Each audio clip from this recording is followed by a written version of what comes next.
వ్యవహారంపై మాజీ సీఎం జగన్ చేసిన వ్యాఖ్యలు దుమారం రేపుతున్నాయి. శ్రీవారి భక్తుల మనోభావాలు దెబ్బతినేలా జగన్ వ్యాఖ్యలు ఉన్నాయని సీఎం చంద్రబాబు నాయుడు మండిపడ్డారు.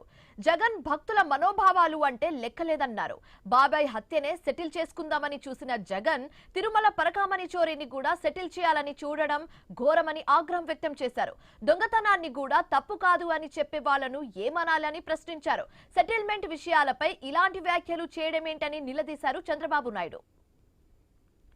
బాబాయ్ హత్య వాళ్ళకి చిన్న విషయం అయినప్పుడు ఇక పరకామణి చోరీ కేసు వాళ్ళకి పెద్ద విషయం ఎలా అవుతుందని చంద్రబాబు నాయుడు అన్నారు. ఏ మాత్రం నైతిక లేని వాళ్లే ఇలాంటి వ్యాఖ్యలు చేస్తారని మండిపడ్డారు. తిరుమల పరకామణిలో 70,000 చోరీకి 14 కోట్ల ఆస్తి రాసించేందుకు సిద్ధపడ్డారంటే ఇంకెంత సంపాదించి ఉంటారని ప్రశ్నించారు. భక్తులు ఇచ్చిన కానుకలు ముడుపులను కట్టేసిన దొంగలతో సెటిల్మెంట్ ఏంటి అని చంద్రబాబు ప్రశ్నించారు. శ్రీవారి హుండీలో చోరీపై జగన్ వ్యాఖ్యలపై అన్ని వర్గాల ప్రజల్లోనూ తీవ్ర ఆవేదన కనిపిస్తుందన్నారు. దేవుడి హుండీలో చోరీని సెటిల్ చేయడానికి జగన్ ఎవరని నిలదీశారు. గతంలో నెల్లూరు, విజయనగరం జిల్లాలు ఎంతో ప్రశాంతంగా ఉండేవని సీఎం చంద్రబాబు తెలిపారు. వైసీపీ హయాంలో నెల్లూరులో చాప కింద నీరుల మాఫియాను విస్తరింపజేశారన్నారు. లేడీ డాన్స్ తయారవ్వడం చూసి తనకి ఆశ్చర్యం కలిగిందన్నారు. లా అండ్ ఆర్డర్ విషయంలో రాజీ ప్రసక్తి లేదని స్పష్టం చేశారు సీఎం చంద్రబాబు నాయుడు. మరింత తాజా సమాచారం మా కరెస్పాండెంట్ గోపి ఫోన్ ద్వారా అందిస్తారు. గోపి, సీఎం చంద్రబాబు నాయుడు జగన్ పై చేసిన వ్యాఖ్యలను ఎలా చూడొచ్చంటారు? పూర్తి డీటెయిల్స్ ఏంటి? శివాని, మొత్తం మీద అంటే కూటమి ప్రభుత్వ అధికారులకు వచ్చిన తర్వాత ఈ పరకామణి కేసుకు సంబంధించి, ఎందుకంటే కోట్లాది మంది భక్తుల మనోభావాలను ఆడుకున్నటువంటి పరకామణి కేసులో హైకోర్టు డైరెక్షన్ లో పూర్తి స్థాయిలో కూడా సిఐడి అధికారులు విచారణ జరుపుతున్నారు.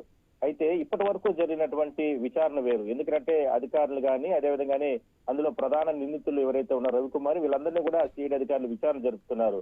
అయితే గత 2-3 రోజుల నుంచి జరుగుతున్నటువంటి పొలిటికల్ వార్ ఏదైతే ఉందో ఆసక్తికరంగా శ్రీవారి భక్తులతో పాటు ప్రజలు, రాష్ట్ర ప్రజలందరూ కూడా తిలకిస్తున్నారు. ఎందుకంటే వైసీపీ అధినేత జగన్మోహన్ రెడ్డి గారు అంటే మీడియా సమావేశంలో ఒక ఘటన అంటే ఒక విషయాన్ని మాట్లాడడం జరిగింది.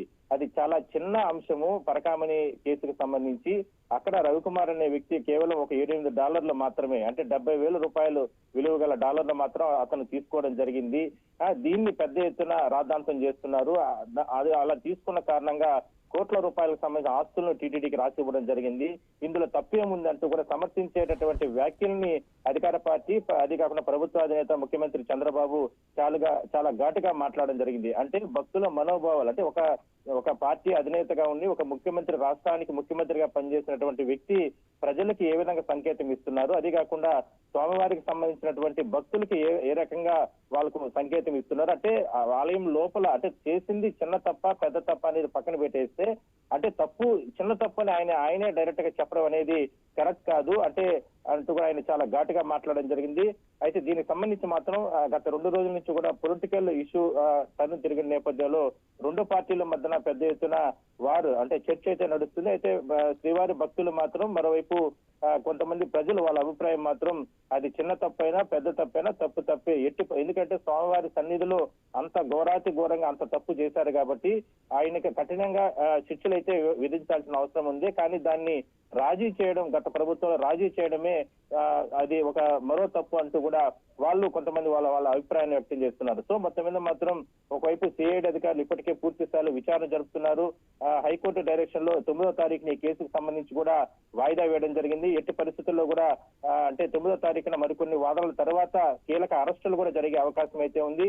ఈ లోపు ఒకవైపు వైసీపీ అధినేత జగన్మోహన్ రెడ్డి గారు మీడియా సమావేశంలో ఈ రకంగా మాట్లాడడం, దానికి కౌంటర్ గా ముఖ్యమంత్రి చంద్రబాబు మాట్లాడడం, మరోవైపు నిన్న సాయంత్రం ఏదైతే ప్రధాన నిందితుడిగా ఉన్నాడో ఏవన్న రవికుమార్, ఆయన ఒక సెల్ఫీ వీడియోని విడుదల చేయడం ఒక ఆసక్తికరంగా దీనికి సంబంధించి మాత్రం ఇష్యూ నడుస్తుంది. కానీ చట్ట ప్రకారం మాత్రం ఎట్టి పరిస్థితుల్లో ఎవరైతే నిందితులు ఉన్నారో వాళ్ళకి సహకరించిన వాళ్ళు మాత్రం వదిలే ప్రసక్తే లేదనేది మాత్రం సిఐడి అధికారులు చెప్తున్నారు. Shivani, right, thanks for the updates Gopinath.